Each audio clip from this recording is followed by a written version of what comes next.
Already. So I can't cook anymore. Jeez. Can you record? I can record just fine. I hope. So wait, what are you gonna eat then? We'll have to wait until the lights come back. What time will that be? Find out in the next episode of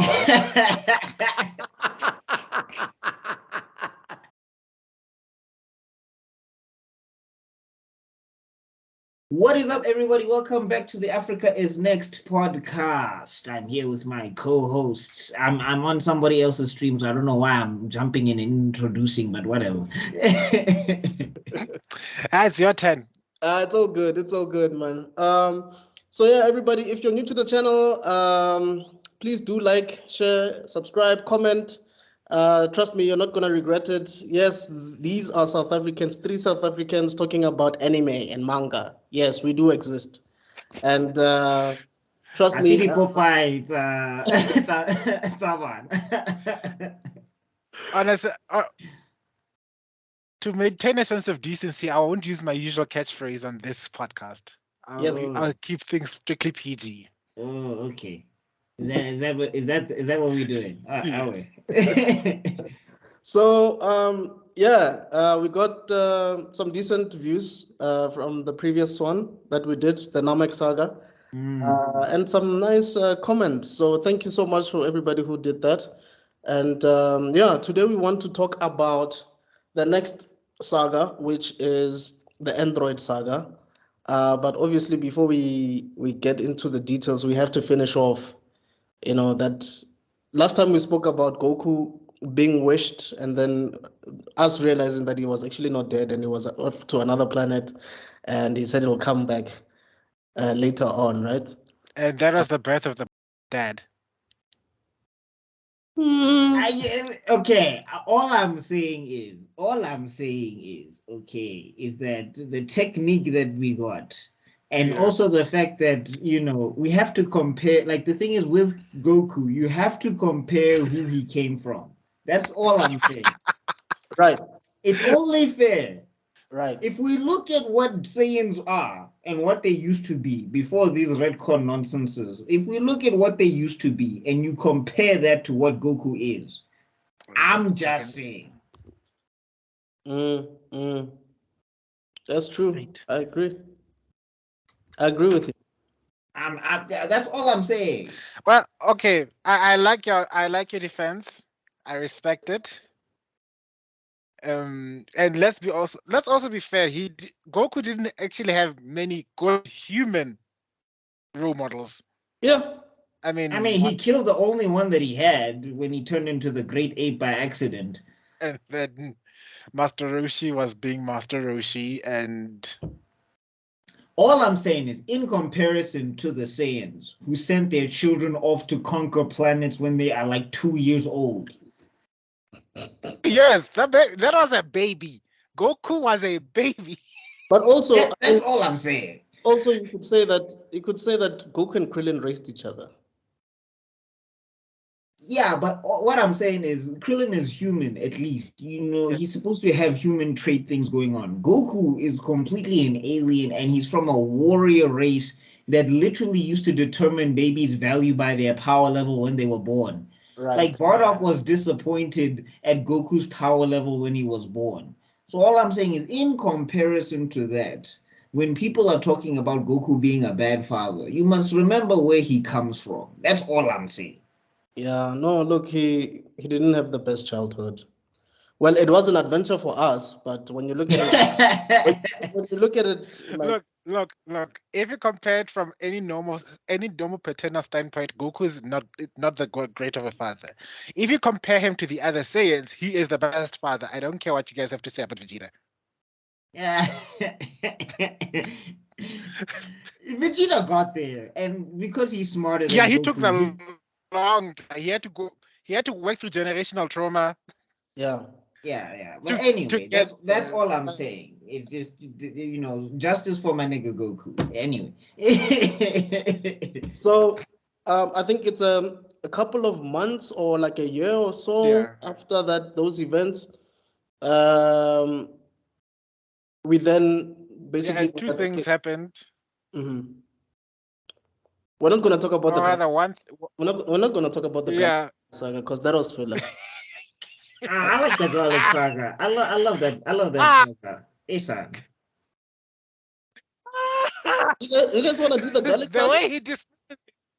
Nah, we can skip it. All I'm saying is that Gohan and Piccolo got time to shine. That was Yeah, was that's nice. all I wanted to say. Okay, Like, sorry. Please continue. I mean, it's filler, so you can say. No. We like it was just nice to see Gohan, step up in a big way, and like as much as it's filler, it was still the action was still good. But outside of that, we can continue.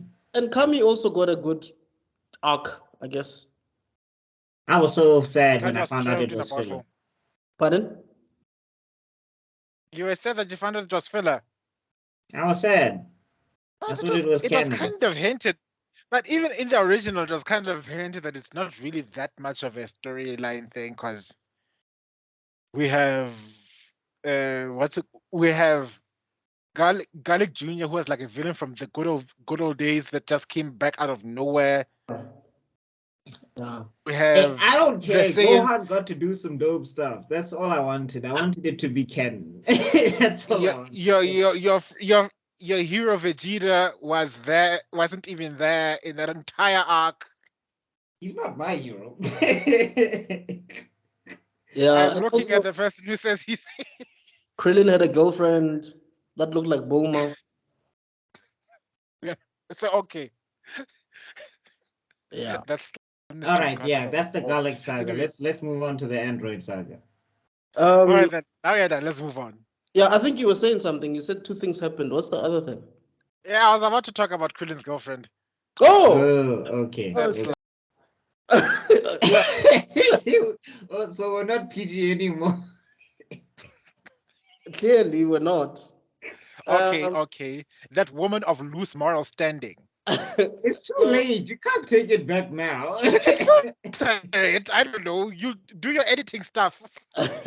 So, yeah, so basically they are made aware that Goku's arriving or is coming. No, Frieza is coming. Yeah, Frieza's coming. Who told them again? Was it Kami or was it King Kong? They felt it. No, I think it was wasn't it King Kai? Because like someone was panicking that Frieza's still alive. Yes. I feel like it was King Kai. I haven't rewatched felt it on the Watchtower that this immense power is coming. Right. At Kami, the Kami Tower, no? It must have been Kami then. It must have been Kami. Somebody felt something, and then I think King Kai filled him in. And then everybody else panicked because then Piccolo sensed it. Yeah. Then I believe there was a time where Gohan was busy getting his dumbass uniform. Chichi put him in some nonsense uniforms. Oh, and at this time, Vegeta is still finding his feet on Earth. I think he had already started training in under 100 times. He stole Yamcha's girlfriend. That's what he did. That's the other thing that it's just after he came back from Earth. Bulma's like, you stink, go take a shower. Yeah. Like the thing I'm trying to understand is what happened. Like let's just talk about this for a couple seconds, gents. What happened? Like what?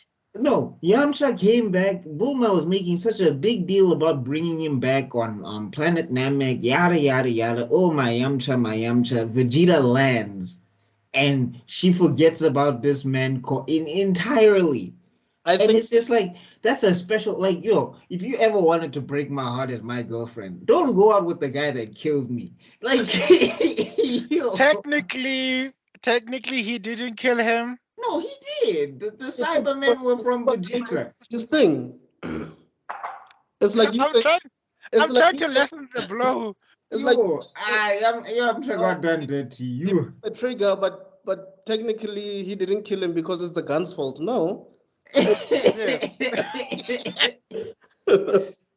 Like Develo, I know you have issues with Vegeta, but you have to admit that is if there's anybody worthy of the bitch status in the thing, if there's anyone, it's Yamcha. I'm sorry, Yamcha got done pretty bad. I loved Yamcha. For me, I always saw him as having like a lot of potential, but it was never fully realized. Like he's like the Kiba of Dragon Ball, you know. Nah, Kiba did more than Yamcha. Let's not do that to Kiba.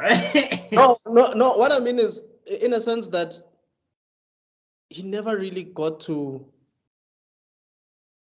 be the character that he thought he is. Yeah, Like that's fair. like Kiba, even Kiba, Kiba is sort of like in his head, I'm sure he thought he's probably one of the best to ever do it, but No. Yes, you are, sweetie. now look at that. run along and make sure that you're next to Shino and Hinata, okay? All the time. Off you go, CD. Off you go and play. And Akamaru, make sure that you take care of this guy, please. You know. No, but Yamcha, if there's ever a character I felt bad for, like I used to feel bad for Krillin because after that tale, all of his plot armor went out the window. Yeah. But after that Cyberman, Yamcha never recovered. It just never the same again. Yeah. He never saw a wolf fang anything. And Vegeta took his woman without even trying. And never mind the fact that, guys, that man taught himself the Kamehameha. Did you know that? Yamcha. Yeah. Wow. You know, those are the things. I think, now that I think about it, who actually learned the Kamehameha from Roshi? Everybody just looked at him and just said, I bet. Because it was Goku, he saw it once, and then suddenly he does it. How did Krillin learn it? How did Krillin learn how to do it? Did he see it from Goku or from Master Roshi? No, I think he got it. I need to rewatch Dragon Ball. I can't remember. I think I need to rewatch it because either he's the only one. Because I think Krillin was specifically taught the destructor disc from Master Roshi because of Goku. Oh, okay. Because I mean, let's be honest, Krillin is very smart. So he probably figured it out eventually. I don't know. Yeah. But I mean, there's powers that were never introduced in Dragon Ball Z, like the evil containment wave and stuff like that. Fuba. Yeah. Yeah, well, you know, Akira's just like, you guys can figure it out. It's the evil containment wave, and the other one that pisses me off is the tri-beam. I like the tri-beam. No. It's actual name. You know, Dragon Ball Abridged did such justice to the Kiko. Kiko. No, come on, man. Tri-beam sounds better. Come on. Yeah, but look, some of Tri-beam, oh my God. Instant transmission sounds way better. Hyperbolic time chamber sounds way better. Yeah, that's true. You know, so some of them actually make sense. I mean, Kikoho's cold. I won't hold. Kikoho's dope, but like I like the tri-beam. Kiko, I mean. No, that's true. That's true. You feel it. South African weebs unite. Yes. So Vegeta's basically trying to copy Goku's method of this whole training under 100 times gravity thing. I mean, add 100 times gravity thing so that he can also become a Super Saiyan. And he does it for a very long time, but it doesn't work. And then his ship runs out of power. It crashes on Earth. Bulma tells him to go bath. He starts yelling at him. It's the other thing you learn about Bulma. Bulma really has no sense of situational awareness, does she? Apparently not. Yeah. No, but I think that's why she's a apparently billionaire. But I'm saying, she has all the billion of all problem. Sorry, you're breaking up for a second. What did you say? I said she's a billionaire that doesn't read the room, like all other billionaires. There you go. Like, you know, this submarine isn't safe. Don't worry, my money will make it safe for you. Let's not go there. This guy can literally destroy the planet with 2 fingers. You know what? I'm gonna tell him he stinks. Yeah, I mean, you see in the later stuff where she even addresses Beerus, knowing very well who he is. Well, well, it's all romantic that my Bulma, he snapped. But I think like that was white woman privilege right there, showing itself with the So you say, billionaire. are you Let's saying, imagine, are you saying Bulma imagine literally walking up to a literal god and then telling him you ruined my birthday, your birthday, your birthday. is Bulma current, guys?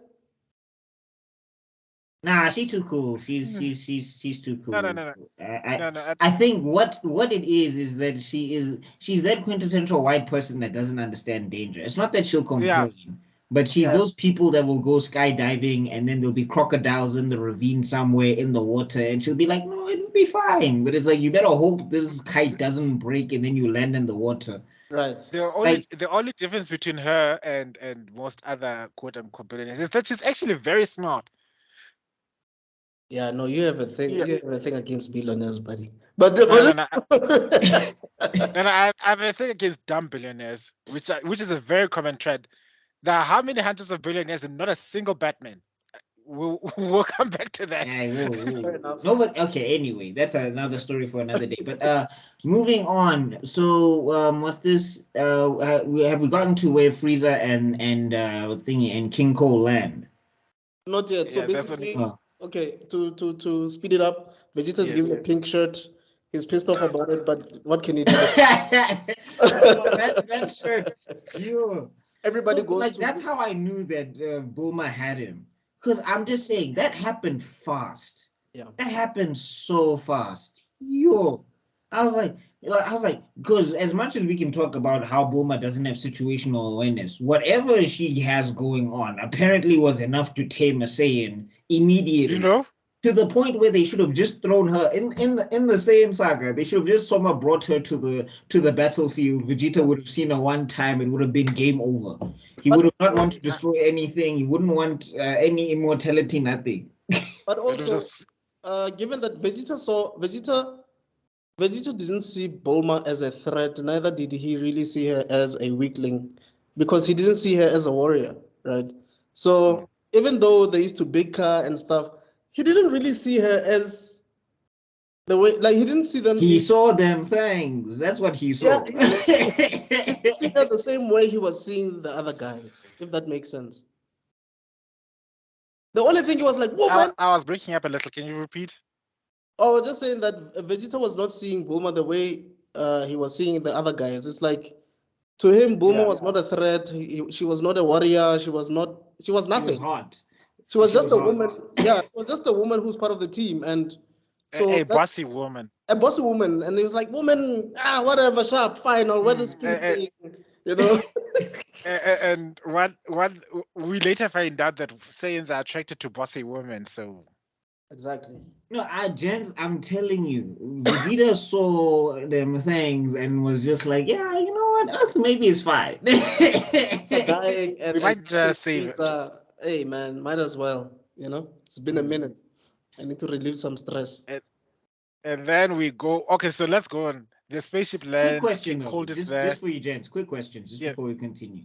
Do you think that, like, the Saiyans, like, do you ever think that they ever have, like, you know, do that? Do they ever pursue, like, women and all of that stuff? Like, do you think Vegeta was a virgin up until that point?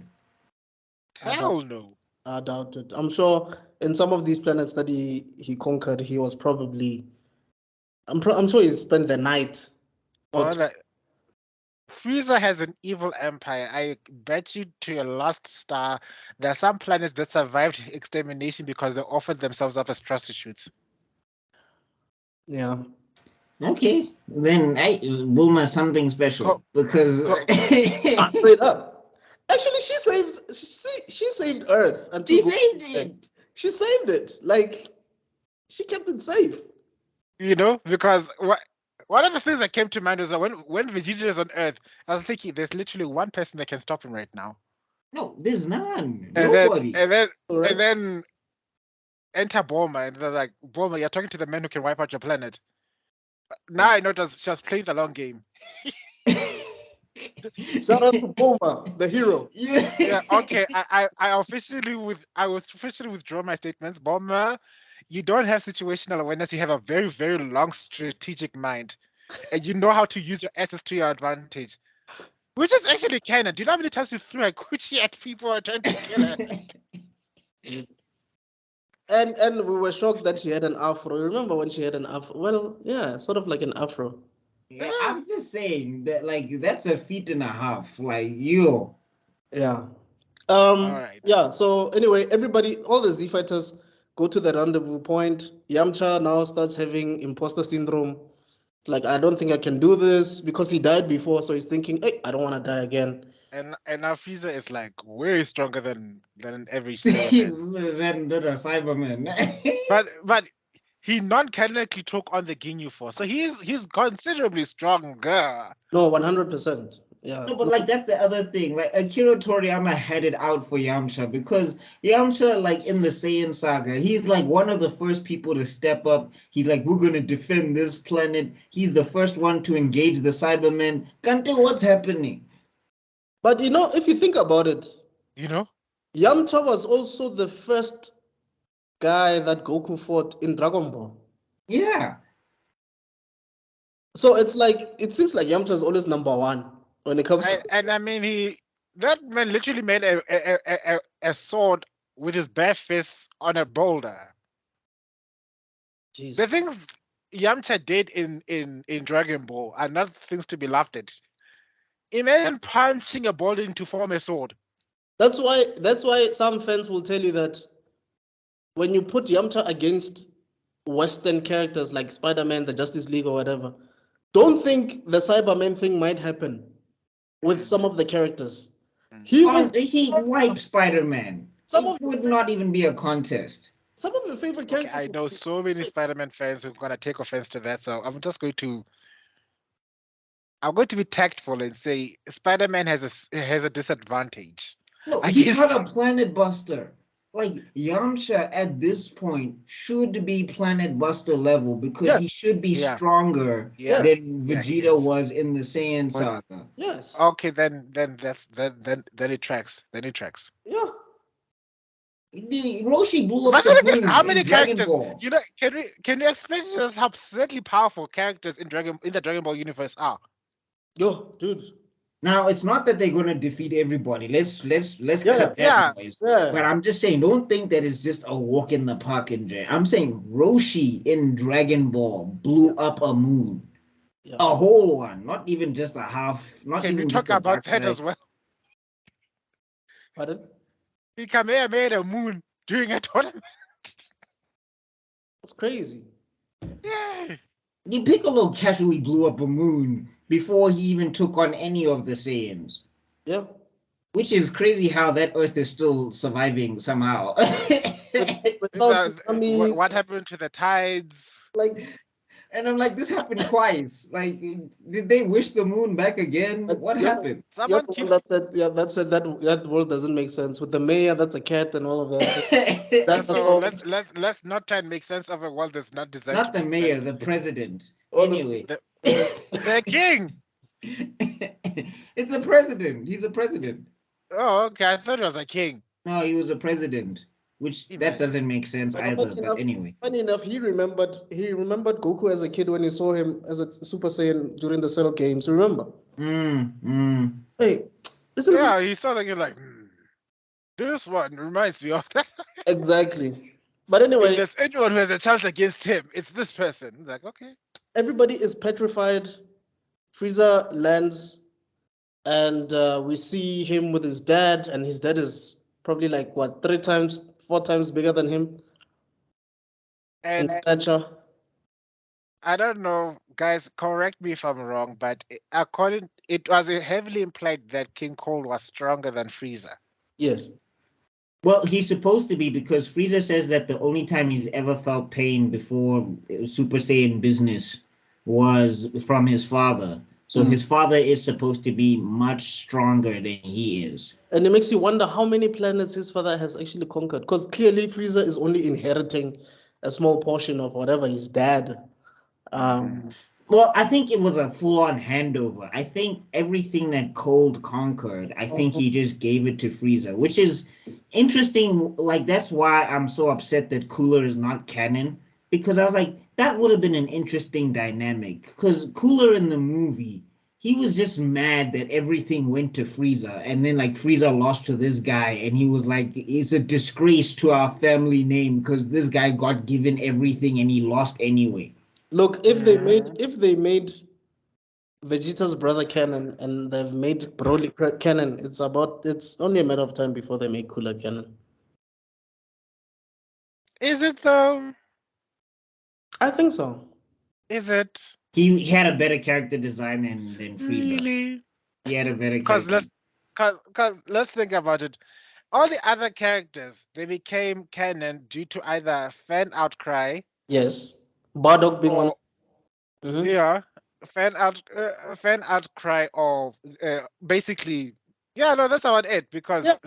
Vegeta's brother became canon because it made Vegeta more relatable, so Ustans could be Yes. less of a nuisance. Even though it Bardock doesn't because, make sense, but anyway. yeah, Yeah.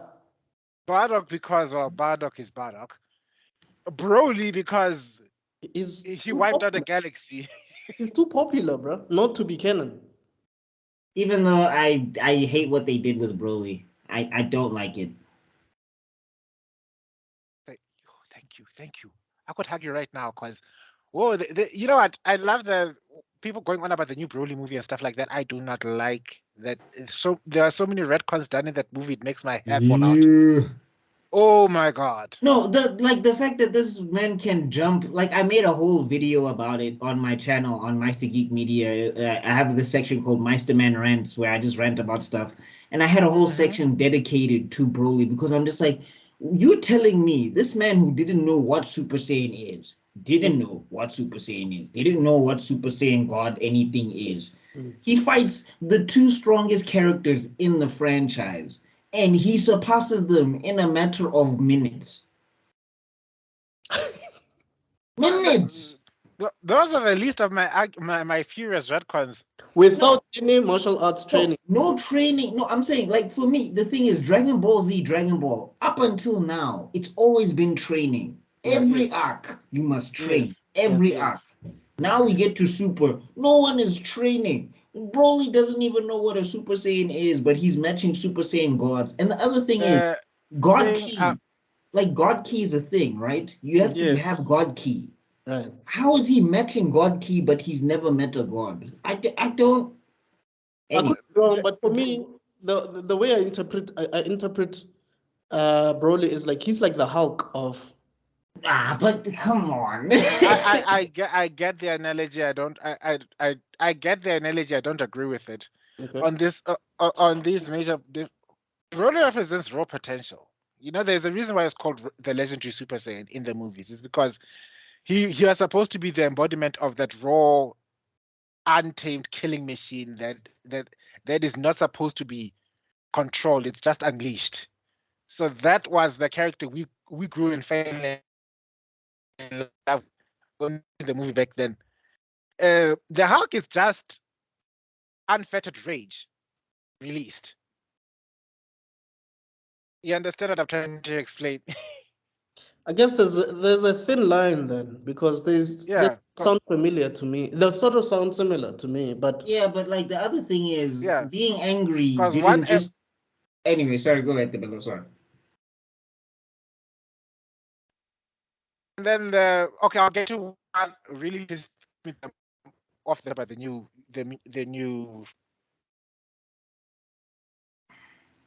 Broly. The Hulk is like your inner demons that you are supposed to learn to control, or otherwise they'll control you. That's the ultimate story of the Hulk. And as for the legendary Super Saiyan, he's like the ideal Saiyan that Vegeta was looking up to. That once it dawned on him what it is, that's why he fell into this huge panic attack. One is a legend, the other one is a warning. I think that's where I'm coming from when it comes to that.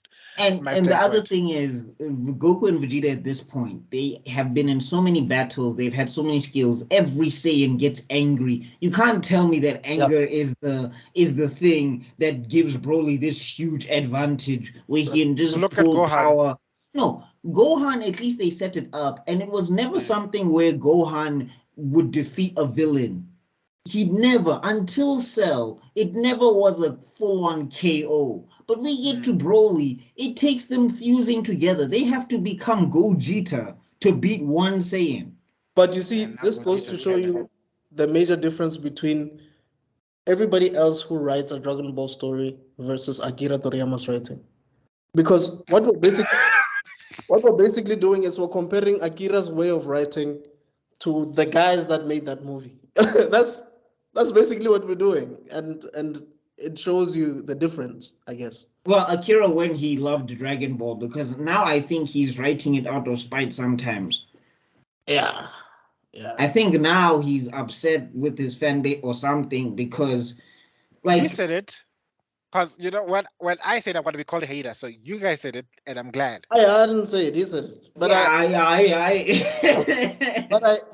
get where he's coming from. I think, look, guys, it's no secret. I don't know if it's true, but we've read this over the years more than once. Akira was tired of Dragon Ball after the Frieza saga, and the editor still forced him to continue. That's why we're even talking about this saga, because it was a masterpiece, even though a lot of meddling was involved. But you can tell by the Buu saga, he was like, you know what, and the Oob thing could have been a whole thing, but I think he was just like, God. I'm No, tired. I think he still had some love for it in the Buu saga. I do think he did. Yes. I just think after that, and when Hollywood made that Dragon Ball movie, that terrible abomination. Which movie are you talking about? Dragon Ball Evolution. I've never heard of that movie. I sure does not exist in a parallel universe. You know? Don't make me feel like I'm the only one that saw that travesty by myself.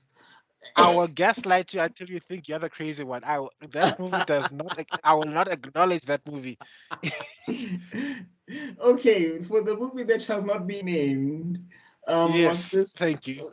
Yeah, for the movie that shall not be named. I think after that, I think like he just like I just think that Akira kind of got fed up and he didn't pass it off to somebody who was a fan of the material. I think he just passed it off to a studio that's looking to milk the franchise. Because if you look at a lot of fan projects online, we'll get back to the Android saga. Sorry, tangent.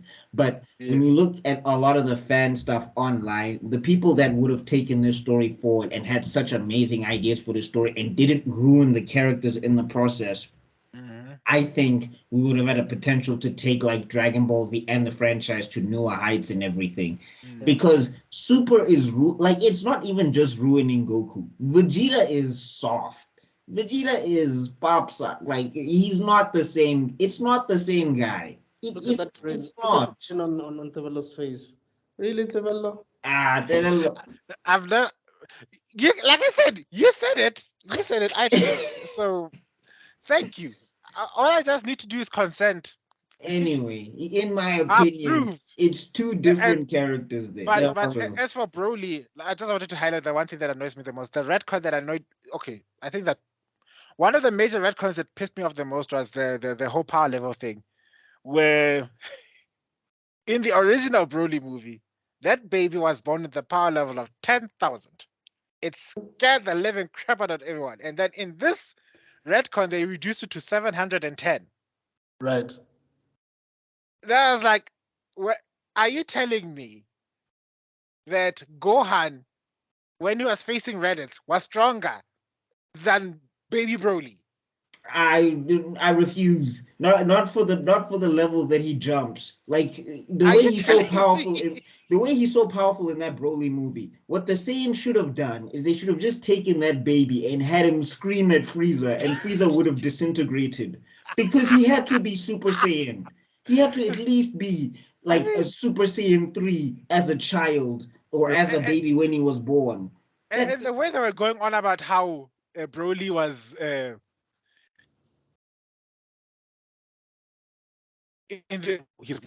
and stuff like that. Bona, OG Broly wiped out an entire galaxy. He didn't go planet by planet. He didn't go Beerus style like, oh, I'm going to destroy this one, I'm going to destroy. He decided to have a temper tantrum, and the entire galaxy went, whoa. That's how the movie starts. That the South Galaxy has been destroyed.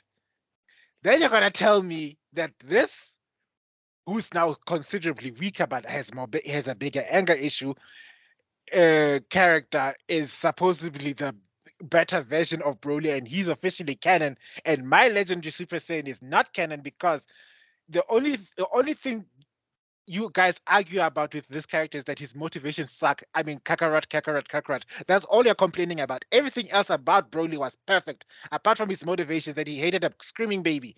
And then you're gonna go ahead and make this new version and nerf him, and then suddenly put Goku's mother in the damn movie. And okay, let me come. No, they didn't nerf him though. Like they anyway, we're going on a tangent on a tangent. Android Saga. Yeah. So Okay, Android Saga. Android Saga. We need to do a Broly episode. My BP spiking, guys. Let me yes, we do. Yes, we. You don't understand my fury with that movie. You don't. Anyway. Like we've been thinking about the arrival of Frieza for the past 35. Back to Frieza. Frieza lands. Frieza and King Cold. In King Cold, they looking for Goku. And then we're introduced to the one character that's was designed to bring in the female fan base into the group. Wait, how did Trunks land, guys? Okay, never mind. I think I remember now. All mysterious. The minions charged out and then they all died. And then you said that the Trunks was supposed to be the heartthrob. Yes. Because he kind of looked like Leonardo DiCaprio. he was designed to bring the ladies. And you know what gets me going? It kind of worked. It did. Because I know so many of my female friends who had crushes on Trunks. I guess. They said, that scene when he comes out of the hyperbolic time chamber and his hair is long and he's working out. I've had so many girls like saying, at that moment he could take me. I was like, let's not have it. Yo, Daddy Trunks. I was like, Trunks doesn't look like anyone in Dragon Ball. Like, by that I mean his character design was so unique. Sure, we had characters like Zarbon, we have characters like the androids that are good looking. But Trunks didn't look like anyone. Those blue eyes. It was those blue eyes. It was that purple hair. Yeah. He was absurdly handsome. Have you guys watched Jujutsu Kaisen? Yeah. Something about blue eyes for some reason just has everybody just falling over. Hello, Gojo. But anyway, it's a particular type of eyes. I mean, Naruto has blue eyes. I don't see anyone throwing themselves at him. No, he's got scruffy hair and everything. But his dad is a different story, right? Oh yeah, no. Hey, women fall for Minato Sensei. Anyway. No. Even I would have fallen. The way he carried off what's Naruto's Kushina. Kushina. The way he carried off Kushina after that is like, are you tired? Come, let's go. Carried into the moonlight, holding her hair. I was like, yeah, done. It's fine. I can have a demon fox inside of me. It's all good. Like, how did you do that? Give me all the baggage that comes with demon. It's okay. That man's game is cold. He made her forget she had a demon fox inside of her. I'm sorry. That riz. Yeah. Anyway, back to the Android Saga. Sorry. Yeah. All right. So Trunks lands, does that cold anime thing where I want to ask directors or people who, no, not even that one. We got to talk about the sword slice when the people attack him the first time and then everybody just dies after he puts the sword in. It's just like, do the cuts not come until the sword is back in the sheath? I just want to know. Because in every anime you hear shrink, and then even Samurai Jack, he did this as well. You have to shrink, and then you have to put it back in, and then everybody goes. Live action, bro. Kill Bill and all these samurai movies. It's an anime trope. I think. Remember there was the time we were talking about the anime trope about the explosive blood and where it came from. Oh. I think it's also from the same movie. I think it's Akira Kurosawa. It's probably Akira Kurosawa inspired. I don't know. I could be wrong, but I think it's Japanese movies. Yeah. But then they also see it in some kung fu movies. Yeah, no, like Masters. Yeah. So it's Asian. It's Asian. It's Asian inspired. I got it. I think I know where it started from. Because Clicking Fist of the North Star, something like that. You already did. Oh yeah, fist of Yeah. Whoa, Shinderu. Nani? Oh, yes, that's the one. That's That how it was- started. You know, Fist of the North Star was very smart because what they did is they rode off the wave of Sylvester Stallone's look, and because Yeah. it was the 80s. No, that and Bruce Lee. They use Yes. that and Bruce Lee, yeah. Yes. But anyway, And we'll talk about that movie. Yeah. Let today we are like cats. Our focus is everywhere. we're so sorry, guys. We're so sorry. Anyway, so Trunks does his thing, né? Yes. And then he turns to Frieza and he says, Goku's not the only Super Saiyan. And did you see the PTSD in Frieza's face? Because Frieza's just like, this guy's lying. This guy's lying. Then Trunks does one of the coldest, where he disrespects those guys that he defeated even more by transforming in front of them and making them fly like rocks. And then Frieza... It's also the way he transforms. Yeah. His head slowly goes up. Then his eyes change. No, when we talk about transformations, people they underrate that one. That was one of the that's top 4. That's top 4 for me. For me, it's top 4. Like that's one of the best. And also, let me see. So Goku, Gohan, Vegeta. Yeah, I got him at number 4. So I think my favorite transformations. Let's see. It will be Goku first to Super Saiyan. Bear in mind, right? Yeah, he's Oh, I'm just talking all transformations all time, not just to Super Saiyan. Because if we had to count Super Saiyan 2, then I should go and take that. Yeah. I mean, I love Goku's transformation. He killed my best friend, but yeah. Okay. Anyway. What did I want to say now? Oh, I wanted to say something, and it's something that I just thought about recently. Like, do we understand that Trunks coming at that time, defeating Frieza, knowing what the androids did to his home planet and whatever, I mean, to his timeline and Gohan dying and all, Frieza was basically just another Tuesday for Trunks. Like, he was not even a threat whatsoever. It's like, dude, I'm just gonna give my dad and his friends some entertainment before Goku comes back, because you're the last thing on my mind. Like, I came here to warn these people of androids. You're not even a threat right now. You know what the other thing that you find out is that, canonically speaking, Frieza was going to die regardless. Yeah. Because if Trunks didn't show up, what Goku was going to do was going to instantly transmit to Earth. Despite and that, kill. he was gonna kill both. He was gonna kill. Yeah, and that's the other thing that I don't like about what's happening with Super Goku is that Z Goku, he literally said that this time it was game over. Had I seen Frieza again, it was game over. Like, I was not doing this thing of sparing. No, what I gave him energy on Namek. But now we come to Super Goku and he's just like, I'll let you go and fight you another time. What's happening? You know? Anyway, but we also need to talk about how Trunks didn't waste time. This was historical in Dragon Ball Z. Yeah. We'd never seen For a a second. 2-episode fight with some with Trunks. With a Saiyan. not even just a Saiyan, just a fighter in general. A 2-episode fight where he finished. Like, it's not even there was even anything left of Frieza. It finished.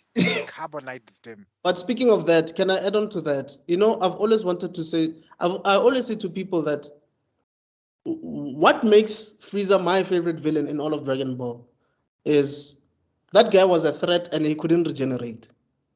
Cell could regenerate, Buu could regenerate.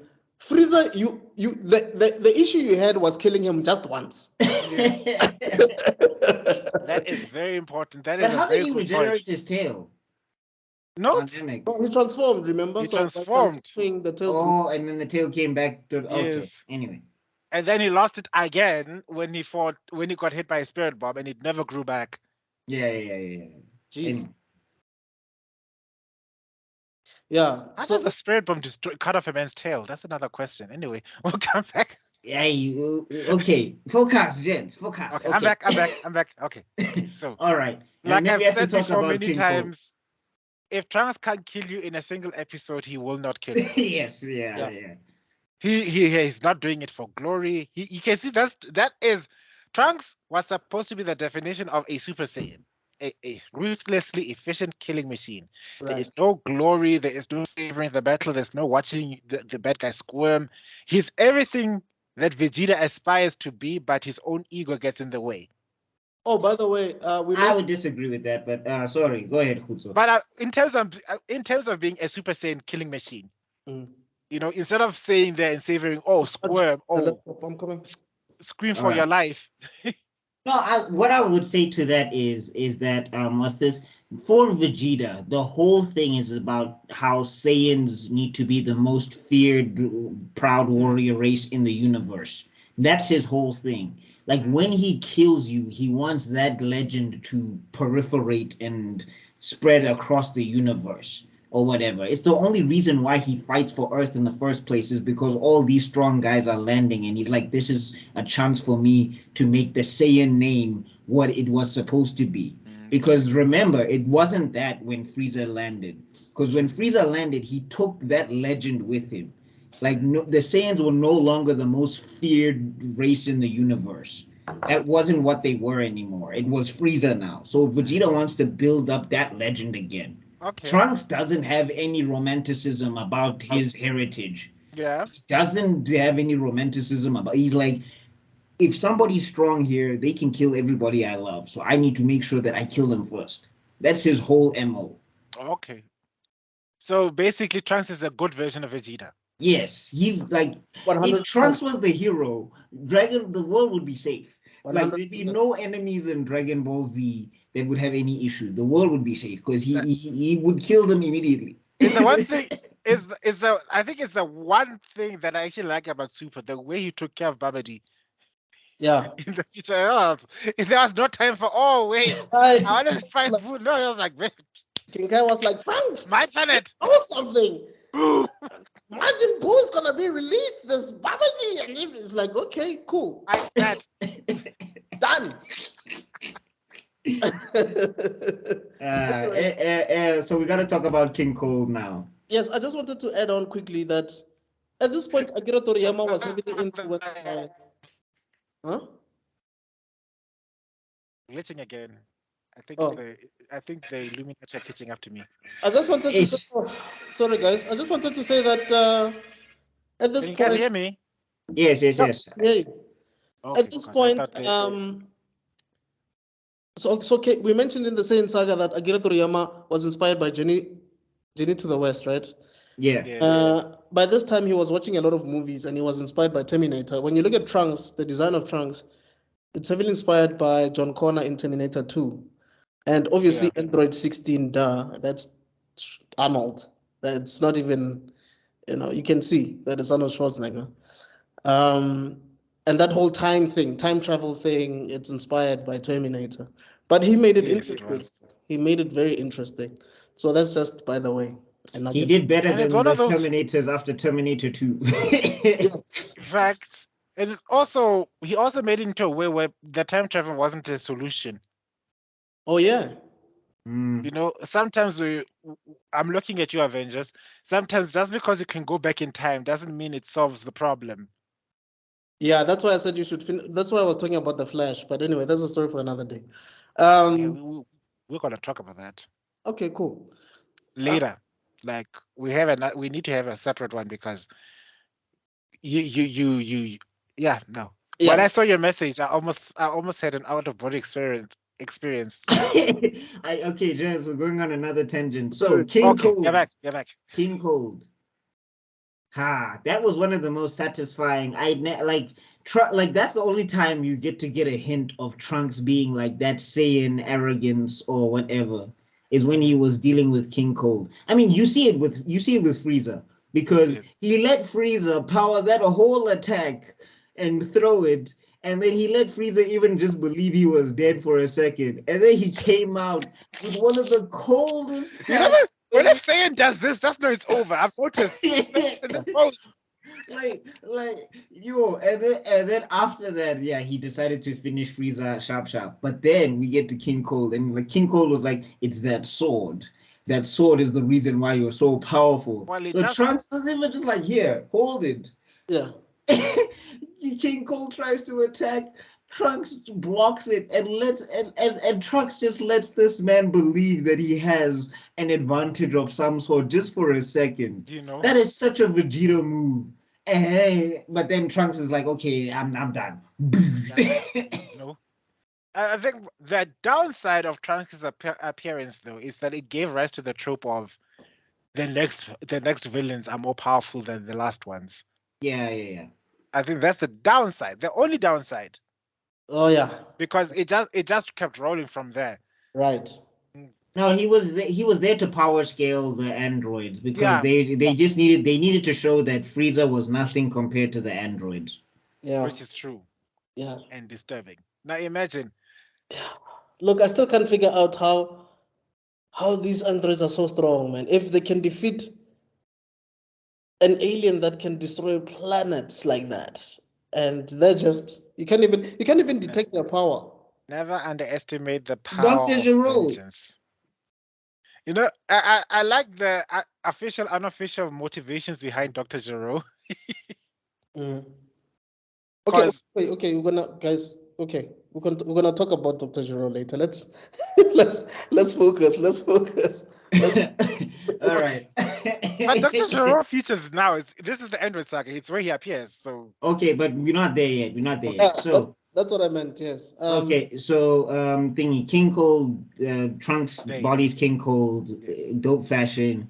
Then we get to see, this is something I'm sure Tebello enjoyed very, very much, is we get to see Vegeta just be very upset that there's another Super Saiyan in the universe and it's not him. It's not him. Stress.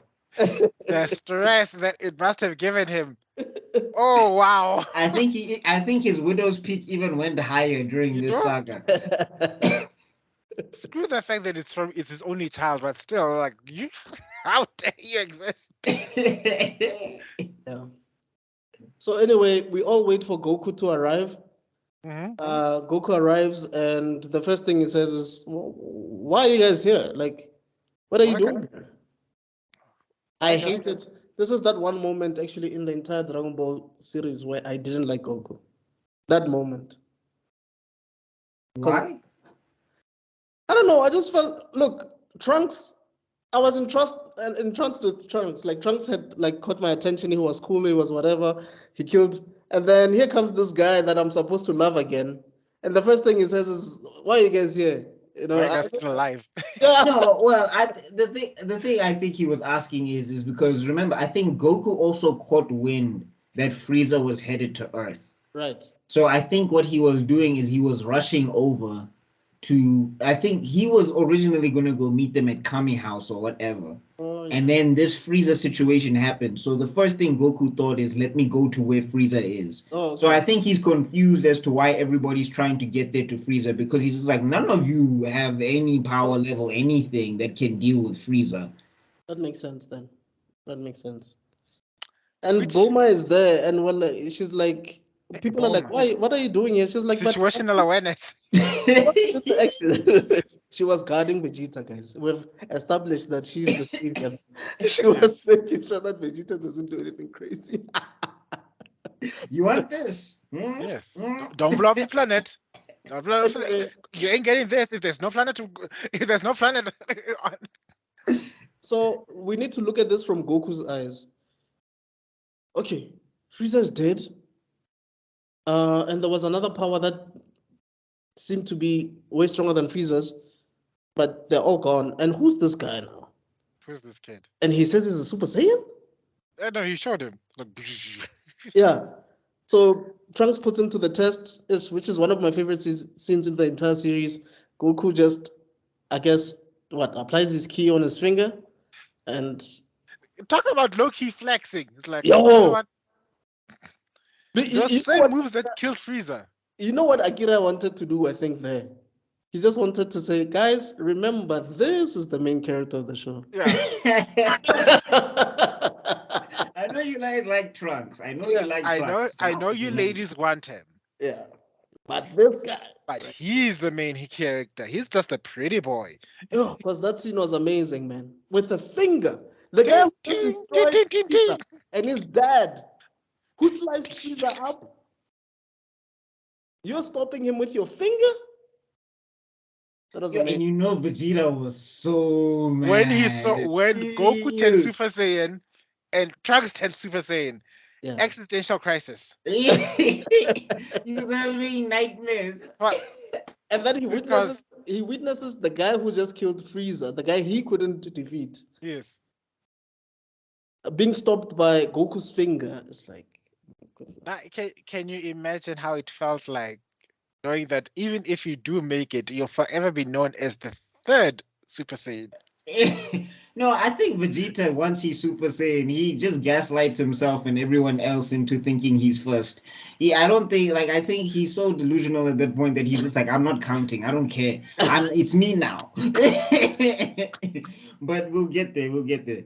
So, thingy, then after that, everybody, Trunks tries to tell everybody what's going to happen and all of What that Trunks stuff. tells No, Goku. he only tells Goku. He tells No, Goku no, first. they have a group discussion because he No, no, tells no. Goku.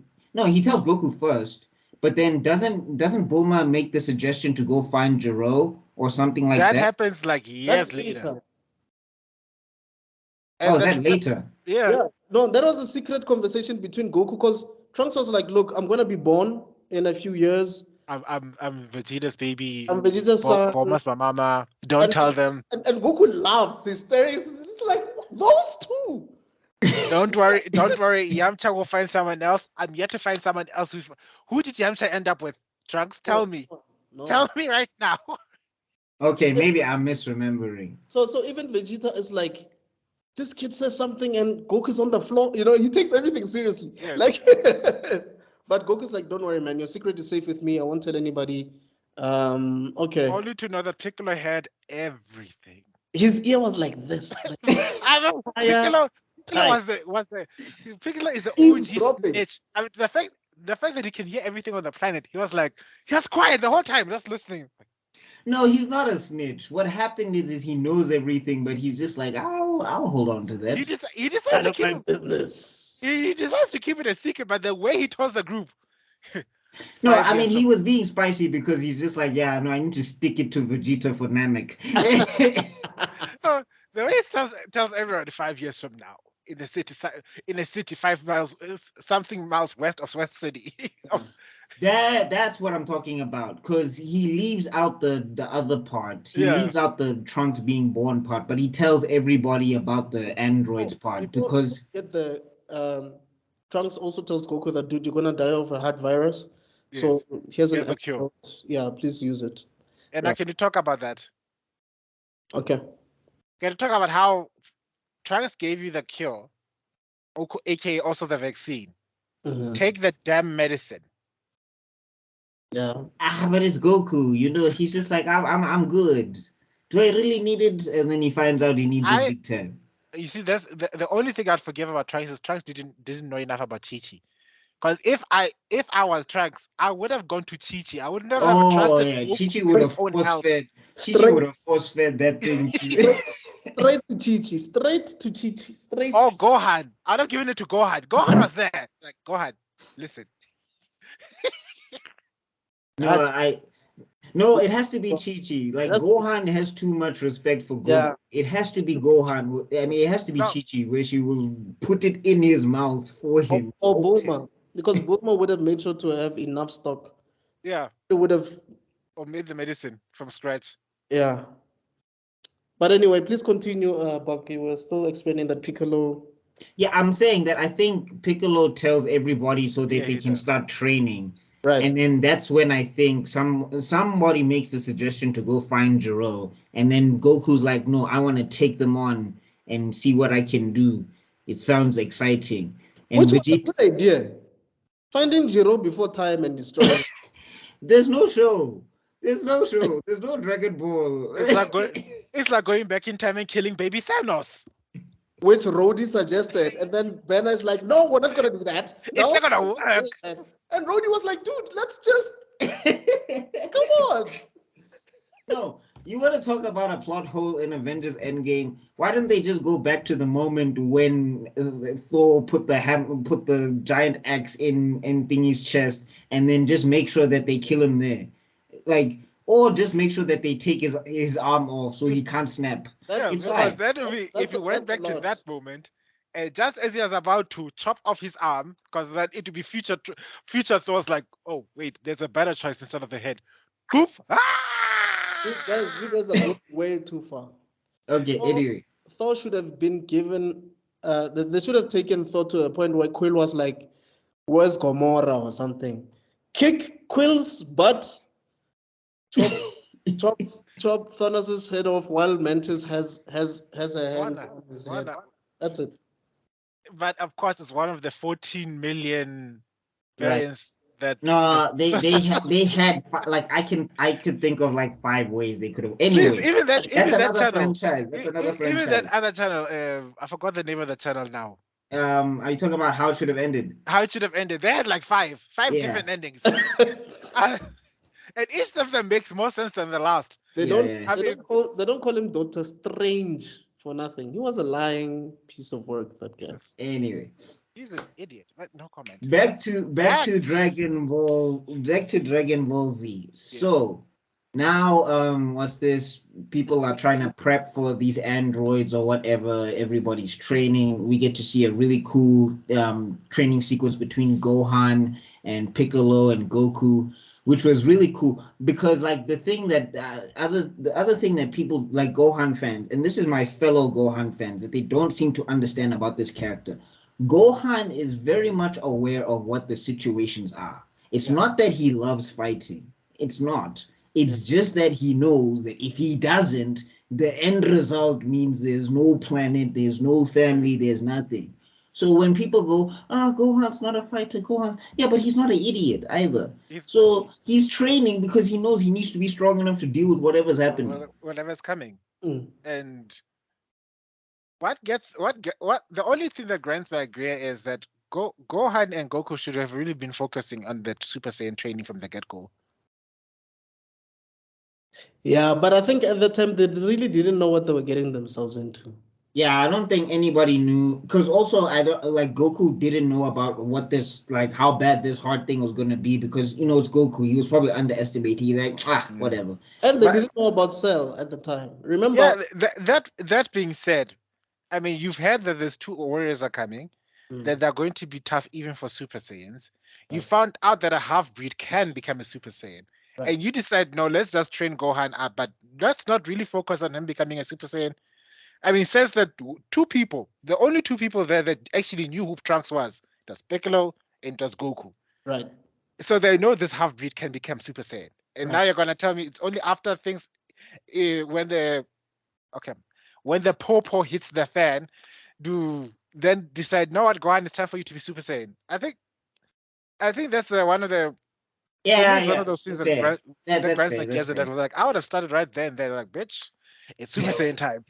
But I like how you censor yourself and then you cuss afterwards. Also, I think that at the time, I don't think Akira Toriyama had thought that far, because in his head at this moment, the only 2 androids that he had conceived were the fat guy and Dr. Zero. Okay. All right. And also, to be fair, when those 2 androids land, I mean, the first thing they do is they kill Yamcha, which is not special at this point because Yamcha is just that guy. They didn't kill him. Well, I mean, it was close enough. Man had a whole hand in his chest. Yeah. And everybody was like, yo, where's Goku? Issa. This is how many years later? This is like, what, a year later? Because Trunks was... Huh? No, Trunks was... 5 years later, because Trunks was born. I think Trunks was born. Yes. Yeah. No, but he wasn't... Oh, yeah. Anyway, yeah. So Yamcha gets killed again. Like, what, 11 at this point? 12? Yeah. 12. There's somewhere there. 12-ish. He has had the quote-unquote teen Gohan. Yeah, which I hate that, because I'm just like, he was not a teenager yet. Why are you guys just Gohan like... is Majin Buu Gohan. Because he went to high school, hello? But but I think the teen Gohan was after he came out of the hyperbolic time chamber, because he was officially 13. Even though he's not in the regular world. Okay. Anyway. Yes. Yeah. Anyway. So yeah, was this Yamcha gets killed or whatever, and then and then they have to start fighting these androids, and then Goku's doing pretty good against Android 19. Like let's talk about that for a second. That okay, yes, thank you. You know, I don't wanna lie. One of my favorite soundtracks from Bruce Falconer plays at that very moment. The Android 19 soundtrack is one of the, if I go to the gym, it's one of the things I'm playing in my head. If I if I want to psych myself up for something, it's one of those that song. All right, the Bruce Falconer really reached ascendant level from this moment onwards. The music at this point was the best it was ever made. I don't know. For me, when Goku went Super Saiyan, that music as well is just iconic. That is iconic, yes. But look at the tracks that came in the Android Saga. Each character has his own soundtrack. I mean, Piccolo has that bomb-ass soundtrack that plays whenever I was fighting Android when I was fighting Android 17. What you call that other character? Who also has this awesome soundtrack? Oh, of course, Cell. Who can we forget about Cell?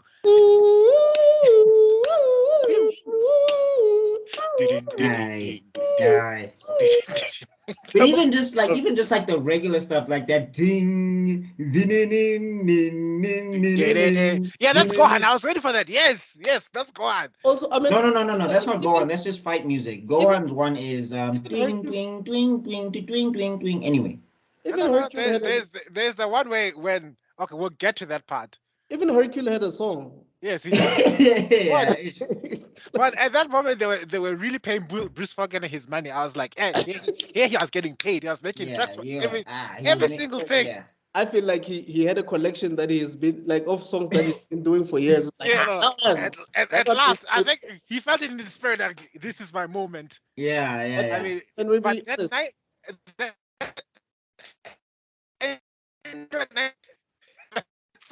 for me, it still slaps. Can we be honest though? Okay, there's two things I want to say. One is, in as much as the other theme song was not as iconic as Rock the Dragon, but the other theme song was good. Yeah. But just Rock the Dragon was just Okay, but let's talk about this Android 19 fight. So Goku is mama-taring Android 19, and then because, as Develo says, this guy doesn't take anything serious, then he catches that heart attack. And they make you believe that Android 19 is stronger than a Super Saiyan. Right. I love that Android. I love that TFS running joke where they're just like, "What's this? Oh, your creator didn't factor in Namek or whatever," and it's like, "What's a Namek?" Ow.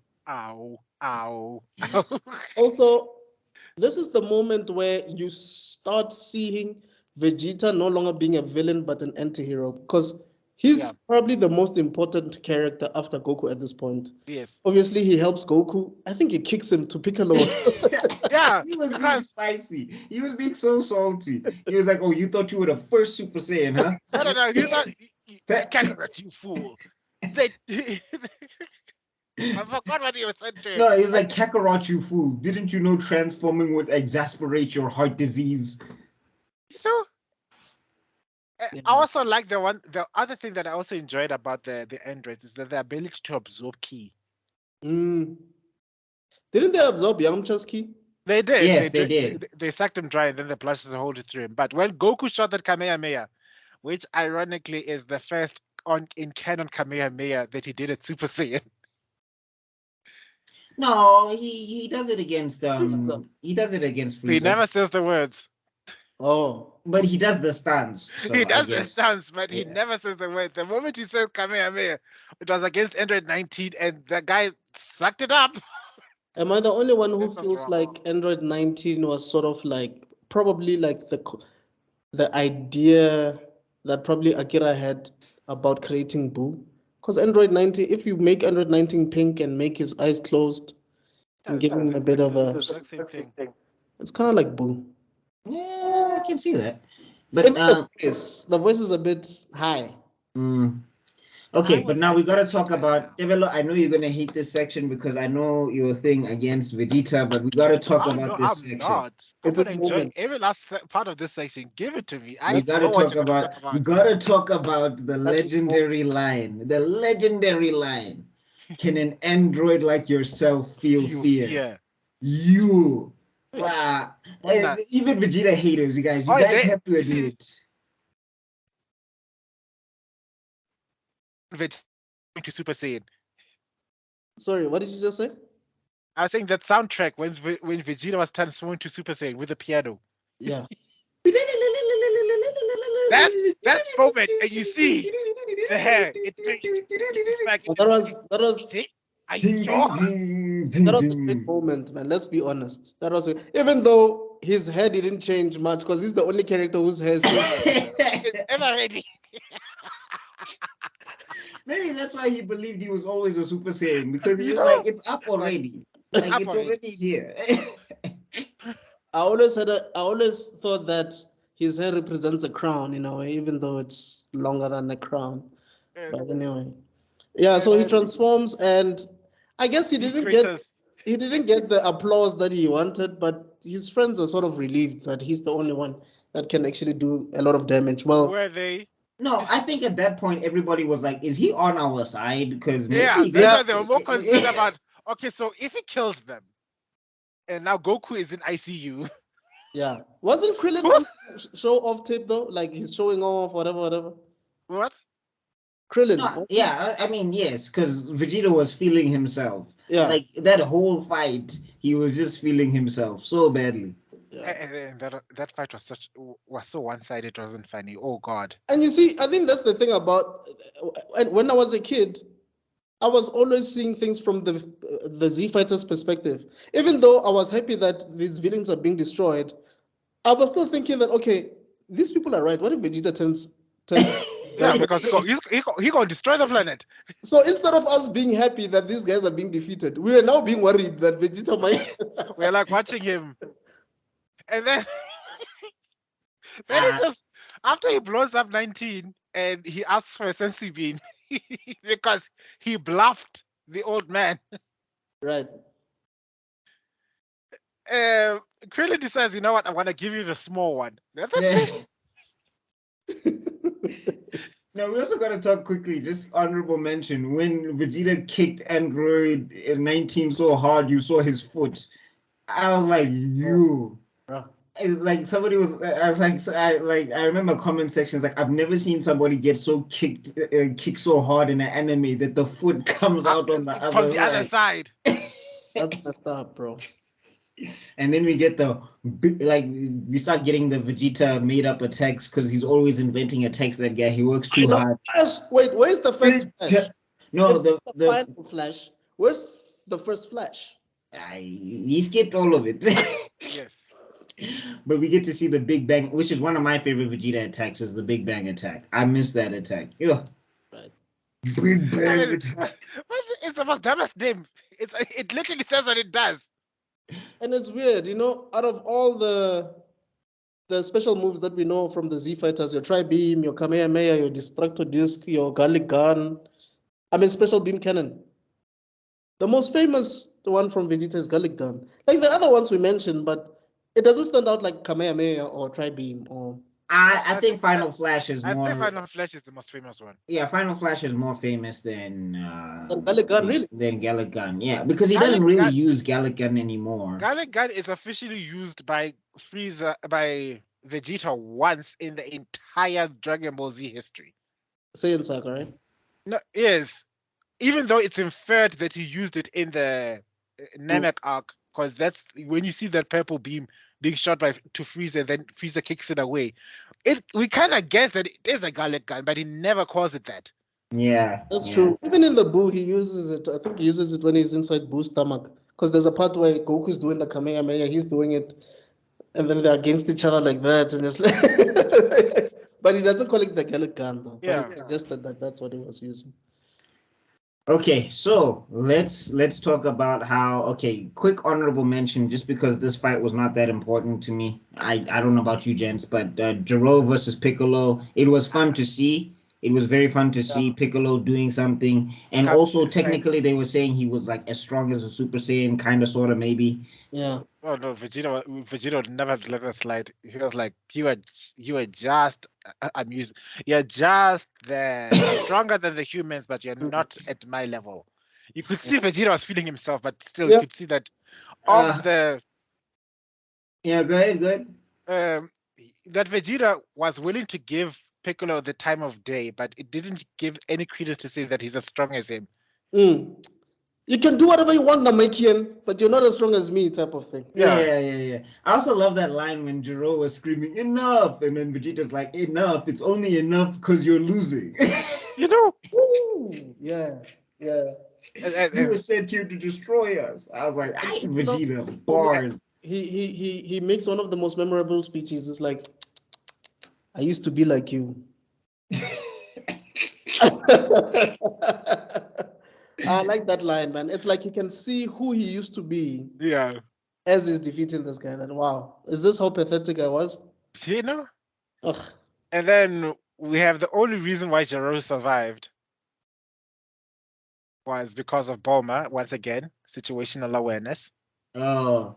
Like let him go, no? So that we can see where he's going. No, she shows up and Vegeta like blows up the plane or something looking for Jiro, and then he almost kills Bulma and his child. Correction. Jiro shot a Kai blast at the ship, making a huge explosion. And in the ensuing chaos, he ran off. Oh, right. Oh, so he created a distraction, basically. Yeah. Only because he arrived, Trunks arrived. Trunks was like saying, "What the hell is that?" Yeah, and Vegeta didn't even save Trunks. Trunks saved himself. Oh, that's what I'm remembering. And he's like, "You just got to let your child and the mother of your child die or whatever." And he's like, "The woman is of no consequence to me," or something like that. And that's when Piccolo actually slips. I think that's the moment you're talking about, Buck. Yeah, because Piccolo's like, yes, Trunks is here. Trunks is like, Trunks. Trunks. He has the same name as my son. Wait, the Super Saiyan from the future? Oh, that is my son. Of course he. But what I'm wondering is, well, the damage was done. He canonically speaking, who saved Trunks? Which Trunks? Future Trunks? No, present Trunks, because we do know that Trunks survived and he was trained by Gohan and whatever. At that moment when Dr. Gero caused that distraction, who then saved Trunks? The timeline was completely different back then. Oh, okay. Yeah, I don't think it transpires. Was already murdered by the androids. It was the androids that attacked West City and destroyed the city. And then it was 17 and 18. It was never 19 and 20. Yes, and it was also Android 16 wasn't there. A lot of stuff changes. All right. I think we should keep it moving then. So now, what's this? I think we should go straight to what's this? Just honorable mention when Trunks tries to blow up Android 17 and 18 immediately. And it was just like, this is how you know Trunks is built different. He's the only character that knows what they're going up against. No, but I'm saying he's the only character that's active. He doesn't do this thing of I'm gonna wait for the enemy to power up. For what? We're here to win a war. If they set those androids free, it'll be the end of all of us. Yes, I mean he was like, so when Bulma let slip that was Dr. Gero. It wasn't some android. And like every scientist know where all the other scientists who hidden like this whole time. Nobody wanted. Bulma said they should, but nobody wanted. Yeah. She's in the wrong group, my guy. You can't blame her for that one. I'm sorry, I would have talked to Yamcha on the DL. I'm thinking, Yamcha, you know I'm right. No, but Yamcha wouldn't stand a chance. He'd go there and get slaughtered. No, but Yamcha at this time was at the Kami house. He was getting treatment or something. He was. Remember what Dr. Gero did to him? I think he. No, I'm talking about back in time when after they survived with Frieza. That if Boba was serious about her plan about going to kill Dr. Gero, she would have spoken to any one of these Z fighters and say, "Guys, you know I'm right." Yeah. And the only one I know who's spineless enough to try and do a hit and run is either Krillin or Yamcha. Yeah. Anyway, before we get that, I just want to add quickly. Dr. Jiro goes to his lair, releases 17 and 18, and the first thing they do is to kill him. Like they basically sort him out. So he's run to his death, basically. But can you blame him? Can you blame them, really? I can't. No, I can't. Because they were also upset because I think he modified their bodies. No, I think what happened is he killed 3 people and then took their bodies and turned them into androids. Yes, because they were not done from scratch. They were not created from scratch. He abducted people. They're basically cyborgs then, technically. Yeah, right? they are cyborgs. Yeah, like that's why it's a whole joke that you can't call them androids. Like in TFS, they joked about it where Trunks is like, technically they're cyborgs, and then Goku's like, androids. And then he goes back into the future. You androids shouldn't be like this. Did you just call us androids? That's offensive. But wasn't 16 from made from scratch? Nope. He was made from the corpse of Dr. Jiro's son. Yeah, something like that. Jeez. He's the darkest one of them all. Like, wow. I love how they have that running joke in TFS where his only focus is Goku. Yeah. It's like, when do we kill Goku? You know what's not happening? A good old rising ride of killing Goku. You know it will cheer you up? Killing some Goku. Anyway, we see these 2 guys and they are not threatening at all. When we saw Frieza, we were scared, but with the androids, we're like, hey man, these are like some charming Beverly Hills 90210 looking. Yeah. Unassuming. Yeah, like. And then of course we got the Terminator himself. And like, these are the guys. No, but I'm saying after Trunks throws his attack, that's when everybody was like, oh snap. Okay. Yeah, because not only did they survive, they protected 16. And they did it with ease. They were just chilling on the mountain, like, oh, okay, he attacked us and destroyed the Isan. Okay, anyway. Oh, well. They did my job for me. I was gonna destroy this place anyway, so. And they almost took them out, eh? Those androids. Was it 17? I think it was 17 and 18. What makes me laugh is that they left. All those Z fighters are so beneath their radar. Yeah. Then they just left. Vegeta had to track them down. Vegeta was so offended. I know. Like, how dare they ignore the greatest warrior in the universe? and thingy Trunks is like, we have to wait for Goku. We can't just attack that. We have to wait for Goku. That's the worst thing you can ever say to someone who just destroyed Android 19 and showed everybody is a Super Saiyan. Like, yo. He just turned into a Super Saiyan. It's like, can't you see me? I'm here. Hello. And then he flies on after him. Father. Shame. I like the fact that inside Vegeta is low-key proud of Trunks. He's like, I can't believe he became a Super Saiyan at such a young age. Yeah. But then again, he is my son. I'm like, never say my way. You would never say it. But at the same time, this is argument that Vegeta is a bad father, because instead of just talking down his son, his first instinct is to punch him the minute Trunks mentions Goku. Yes. Think about it. This guy wants to be acknowledged as the most powerful. There's no time to be acting all weak. Like, I can't be showing my friends that I'm weak, guys. Like, I have to punch my kid. Like, I will discipline you like I should have when you were young. Clearly, my past self didn't do a good job raising you. I wasn't raising you. I wasn't raising you well enough. Back on Vegeta, you would have been smacked sideways for talking to your father like this. Who do you think you are? Anyway, do you know what your grandfather would have done for just saying that? The androids want to go shopping. And Vegeta is following them, and Android 18 is like, nah, it's fine. I have this one. And I think what I like about this arc is, for once in a very long time, we have a strong female character. You know, the one and only time. I'm waiting for once in a very long time. What was the other one? Wasn't Launch in Dragon Ball, like a strong female character? She was just a She was crazy not guy who powerful. could sneeze. Okay, cool. Okay, fair enough. Fair enough.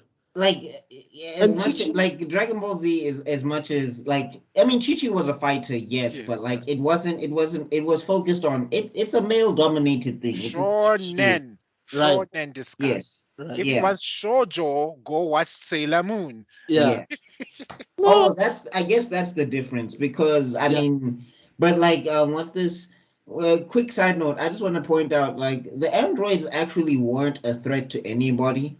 I don't Yes. think they were like they killed Jiro, and I don't think they kill anyone else. Yeah, because no, they killed Zero, and then the only reason, and I kid you not, the only reason they're going after Goku is because of Android 16. Yeah, because they Yeah. don't have anything else to Android do. is programming, basically. Yeah. Yeah, 'cause I want to murder Goku. Yeah. But I bet, let's go. But you know what? What I want first, some new clothes. We But I also, mean, they robbed some the people, only but they person didn't that kill they nobody. kill, the only person that Android 18 kills canonically is the unfortunate truck driver that was on the highway, and because Vegeta, he blew him the heck up. yeah, And now it doesn't Android 18, it was Vegeta. Yeah, blew him Vegeta up. did it. but he was aiming at 18, right? Yeah, but What, I'm do you just think saying. 18 was gonna stand there and take the hit? No. I'm just saying that. Yeah, no, hey, he fumbled. Eh? What a hero! No, Vegeta doesn't care. Vegeta did not care. Like What did I you remember, just say? like Go on ahead. Vegeta doesn't what? I'm saying Vegeta did not care. He did not care. I rest my case. Like he would have killed everyone there if it meant that he could kill Android 18 in that moment. I like Because- that line in Dragon Ball Z Breach. It's like I will kill as many people that I have to, so long as you are one of them. And but let's talk about how Android 18 was so disrespectful. Like yo, the fact that Vegeta just went Super Saiyan. Like he worked so hard. He almost died in space. He became Super Saiyan only just to get humbled. The way To she get said it. to get his hand, his arm broken. Like, but isn't it like a common thing now? Now that I think about it, it seems like Vegeta gets his arm messed up almost in every arc. In the same arc, his arm was messed up. There's a compilation on YouTube where they're talking about what it means when Vegeta holds his left arm. Yeah. That's how many times that. Yeah. The thing about Vegeta, what Android 18 said to Vegeta was just define the level of disrespect. It's like you worked so hard for so little. And you also learn about one of the important things about the androids is that though they don't have any key that builds up, that key supply is eternal. Yeah. Yeah. They don't get tired, basically. They don't get tired. They don't get the beans. They may suffer damage, but their key won't deplete because I don't know what they're running on. So the strategy 18 used on Vegeta was not necessarily overpowering him, was just outlasting him. No, but like I think also she was just definitively stronger because there's some point where she's just making sport of him, where she's just walking backwards and dodging as he's throwing every attack that he has at her. Yeah, that's when Vegeta was exhausted because he went up, he bent himself up. She flew away. He chased him. She went through, made him go through this merry-go-round, jumping between building and building to building. And then by the time everybody gets there, he's already spent most of his ki, while her ki just keeps going. There's not a single moment in the entire arc where you see Android 18 take any fight seriously. Well, in the Android. In the Android side, until she obviously she meets up with Cell, but yes. Apart from that moment, even after that moment, it is only one time where you see Android 18 take a fight seriously in the entire Dragon Ball Saga. It was only once, bro, and that should tell you a lot. And then, can you also talk about the one thing that you see happening what I liked about the Android Saga mostly is that it wasn't because Goku was out. You get to see the other characters try and rise and shine in their own unique way. Which is basically almost every arc, though, in Dragon Ball Z. Because but I thought about it today, and I realized that the most useful thing that Goku has done in this entire arc, from Android and Cell, The most important thing that he has done is train Gohan to become a Super Saiyan. Facts. And give him enough confidence that he can destroy Cell. Yeah. Apart from that, Goku has never really done anything significant from Android to Cell. But after the Frieza saga, the man must have been ready to retire. I mean, I don't. And also, Well, I mean, to be the fair, most- that's kind of the formula for Dragon Ball anyway. Even if we look at the Saiyan saga, what happens is everybody gets messed up and then Goku has to swoop in and save the day. Swoop in and save the day. Now He Goku was is the person basically- who's out. They he was can't wait. Sorry, please continue. I'm so sorry. Okay, I was saying now Goku is the one who's out, and they're literally trying to do all these tricks to save him. They have to go to Chi-Chi's house and say, "Girl, pack up. We need to get you out of here. There's these two cybernetic killers trying to come and kill Goku." At the same time, they're basically running from pillar to post. Where the end is now? They just destroyed this part of town. Oh no! What are we going to do now? Piccolo's like, okay, the only thing that I can do right now is to go do the one thing I thought I'd never have to do in my entire life. I just love Vegeta's reaction to that. You make you too strong. Explain now. Explain now. But okay, can we just talk about sort of like the hierarchy of leadership in the Z Fighters? Even though all of it is, what's that word that I'm looking for? De facto. Yeah. Okay, number one obviously is Goku, because Goku is basically the main influence in the entire group. By that I mean everybody gets stronger because of Goku. Yeah. He. And then 2 is Piccolo, because basically Piccolo forms the team. In Z, he forms the team, even though Goku formed it. But yeah, Piccolo makes the strategic moves all the time. Yeah. And I guess you could say 3rd, and you guys can correct me if I'm wrong, Vegeta? Even though I wouldn't say he's a de facto leader, but like if Piccolo and Goku aren't there, he's probably the next guy that you can rely on because there's no one else. Plan. Yes. So me, I've always seen them as the DBZ Trinity. More or less. Yeah.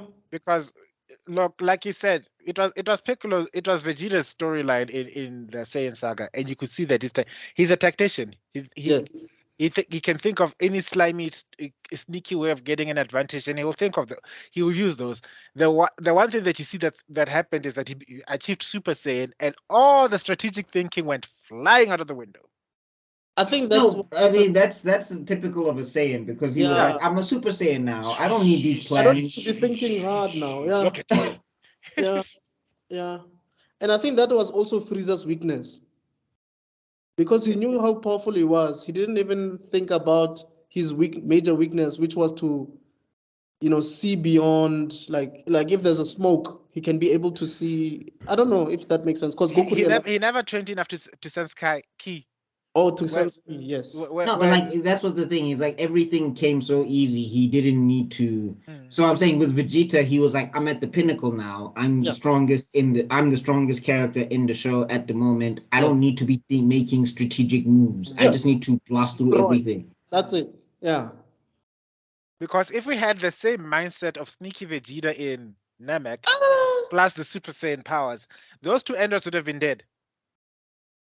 So far, I think we've mentioned how many times the androids could have died. Maybe 2 or 3, because the first one is Bulma. Yeah. The second one is time travel, Trunks. Yes. And then the third one is now it's Vegeta had he applied his mind, basically. Yeah. And then special mention, like I think we should give special mention to Piccolo versus Android 17 and the Hell Zone grenade. That's one of my favorite moves. Yeah. Okay, we're jumping. Before we get there, okay, where we left quickly, Piccolo goes and pleads with Kami that, dude, we have no choice. We are the only hope now. We have to join Fuse to destroy the androids. And Kami, having been the guardian of Earth for eons, is hesitant, but eventually agrees. He didn't trust Piccolo because at the time, in as much as Piccolo was part of the group. And the only reason he agrees is because of Cell. Yes. He didn't keep two zits about the androids.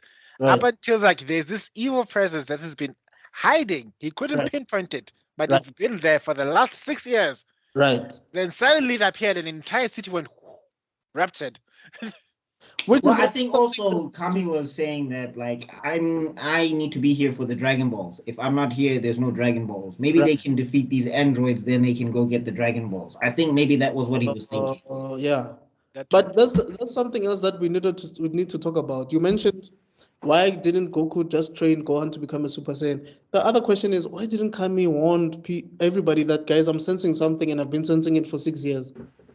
because Well, I think maybe he just wanted people to focus on the androids. I think Kami was prioritizing. He's like, this is something they can handle later. The androids is now. Okay.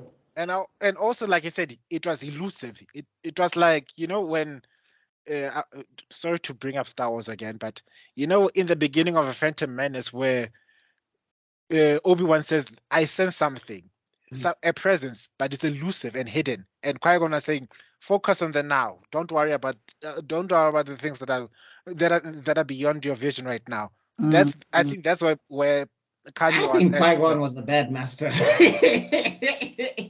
Please don't say that, please. You heard them, right? Yeah, you might be right. Someone I know is going to be commenting. I sensed it. You might be so right, but no. Yeah. Okay, someone heard that. Dragon Ball Z. I can hear the Ball comments Z. are coming. Dragon Ball Z. Okay, We'll come back back. to So then we have, then of course Piccolo eats Kami, as Popo says. Kami! Popo's best friend had to be sacrificed. Like them two was homies. Let's talk about it. The best character in Abridged is Popo. Sometimes. No, Popo's the man. Popo's the man in Abridged. I love. Oh Popo. God, he just went through a liter of LSD, not a gallon of LSD, an entire gallon. All the squares make a circle. All the squares make a circle. Anyway, why doesn't Popo fight anyone in this thing? Popo's the Eternals. He's like the embodiment of he who serves the Kami.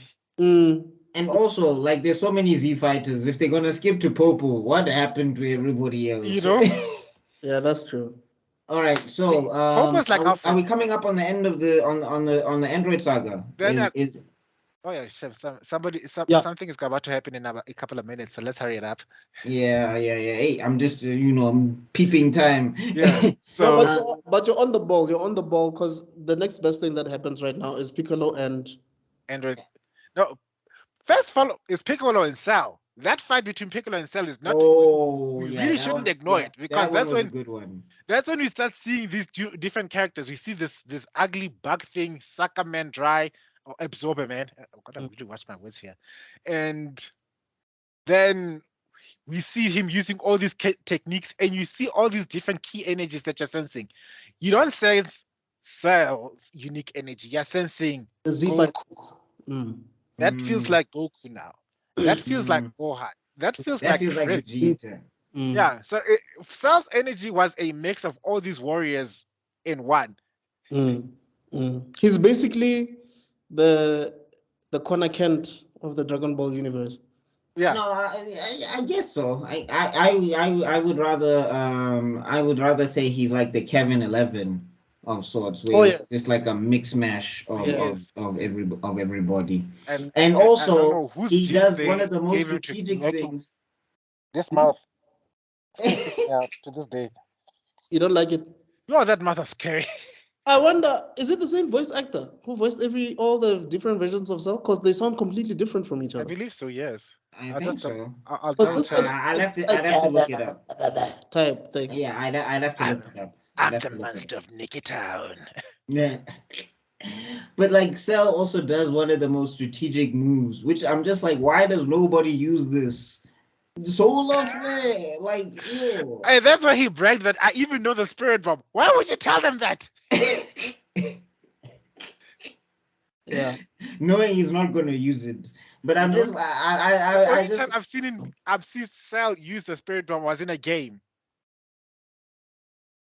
Oh, right. But then they even took it out of his moveset because it doesn't fit that character. But anyway, so what's this? We also special mention to how Piccolo stalled on his regeneration to get Cell to tell him his whole plan. Everything. Like, Go ahead, listening. Please continue. oh, before you eat me, tell me your entire plan, basically. Like, and then like, is that bug that's collecting data still here? Yep, there he is. Yeah, bish. I don't know why you did that, because it already collected all the genetic material it will ever need. Like, okay. So that fight happened before he fused with Kami, right? That's what. It happened after. Oh. Yeah. Because remember, he overpowered Cell. Like Cell was no match for Piccolo. That's why Cell runs away. Oh. And then Piccolo comes to the conclusion that he needs to destroy one of the androids so that Cell can't fuse. Piccolo is the Batman of this group. Yeah, Piccolo is tactical. He ain't got time for and who. Piccolo is Morpheus and Batman. Like the problem is that he just couldn't do it. Like if he had the ability to destroy Android 17, he would have done it. But they were too evenly matched. It's one of, and that's what Android 16 said, is like, one of those warriors is as strong as you are, and we're all guessing which one is it. We're all hoping it was Cell at the time. Yeah. But then it turns out, okay, it's Android. He's as strong as Android 17, and that fight. He was a super Namek, basically. And that fight. And that was actually the last fight that Piccolo has. If you think about it. Yeah, it is. Yeah. After that, the last fight, the last fight that has any meaning. Yeah. No, I mean, I guess because he does like sometimes, but like, yeah, he did fight against Baby Cell, so Cell Jr. and also at the end when he was trying to, even though it's not in the manga, where they were all trying to defeat Cell, but they were basically not even doing anything. No. Yeah, but anyway, so the fight, they're evenly matched, but it's one of the best fights ever. Can you just break down that power set that you were talking about now, that Piccolo uses? Oh, Hellzone Grenade. One of the best moves. I love that move, because also it takes something that's so conventional like Ki blasts, right, and then it like remix it to make it like it's a trap or whatever. I'm to tactical mind of Piccolo, because 17 is just like, is he missing? Why is he missing? Why does he keep shooting? Yeah, and then when you realize what happens, it's like, yo, and then you just hear Piccolo, Hellzone Grenade. Hey. And then once again, the soundtrack. Also, what I like about the androids is they didn't interfere in each other's fights. Because to them, it's just a game. Yeah. But if they had taken it seriously, Piccolo wouldn't have made it. No, he wouldn't. No. If he had to fight both of them, no chance. No chance, absolutely. If he had to fight all three of them, definitely no chance. Get it. And then that's when Cell then arrives, which is where we're going to leave it for this episode. Yes. Guys, we're almost out of time. We're like 7 minutes left. Yes, so. We managed.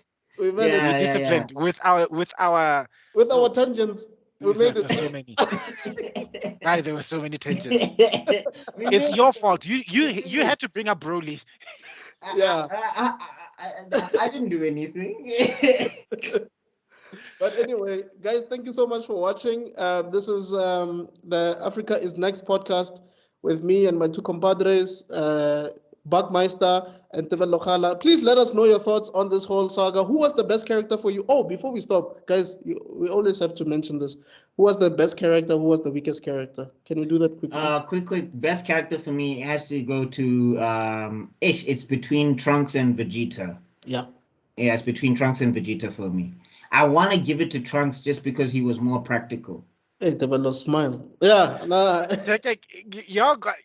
You're not gonna be surprised at my choice. That's why I'm smiling. Okay. Oh, who's your choice? For me, Piccolo.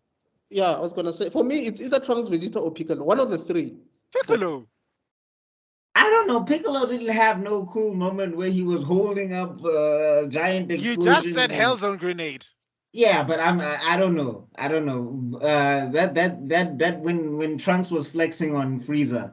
Yeah, that was the highlight. I agree, but my favorite is, it has to be Piccolo. No, Piccolo's strong contender. Actually, Even that. Oh yeah, Can we have a that three? Can annoying we have a violin three-way sound tie? effect from Piccolo. Can we have a three-way tie maybe then? Can we say Trunks, Vegeta, and Piccolo? He won't accept the Vegeta part, but No, yeah. no, it's fine. We make him. Because fine. you were the one that was mentioning the kick, the Android 19 kick, the music. Yes. everything. Yes. So that's why I said it's fine. Vegeta can be in the 3. It's okay. Oh wow, is this the first three-way tie that we've had so far? So far it is. Yeah. Ah, interesting. And So then who's the weakest? Android 19, no? Yamcha. Oh, yeah. Jeez. Yeah, no. Yeah, no. oh no, he took the big Yeah. this is the L that he took that you never recovered from. Yeah, no. No, it's the Cyberman L. It's just continuing. It's the Yeah, same. It's but the you same see- formula. But you see, with the Cyberman, Chao Tzu was worse than him. Was he? Chaozu blew up himself to try and attack somebody. Yeah. The Yamcha just got blown up in jail. Got blown up. Okay. Yeah, I agree with that one. Yeah. Yamcha was just being an offensive weapon. Right. Chao Tzu, I mean, was being an offensive weapon. Yamcha was just he took an L straight to the face. Jeez. Anyway. And from a warrior, which quote unquote he's supposed to be stronger than. Right. Other warriors, when they blow themselves, I mean, if you're more powerful than your opponent and they blow up in front of you, at least you'd be like, but not Yamcha. Yamcha, straight to the afterlife. Yeah. In the worst position ever. He didn't even get to die like in a G position where he was like on his back, maybe standing strong. It's a position. Anyway, guys, we hope to give you more content in the future. Please don't forget to like and subscribe and follow us on our different various platforms. Follow Bike Meister Cool on TikTok.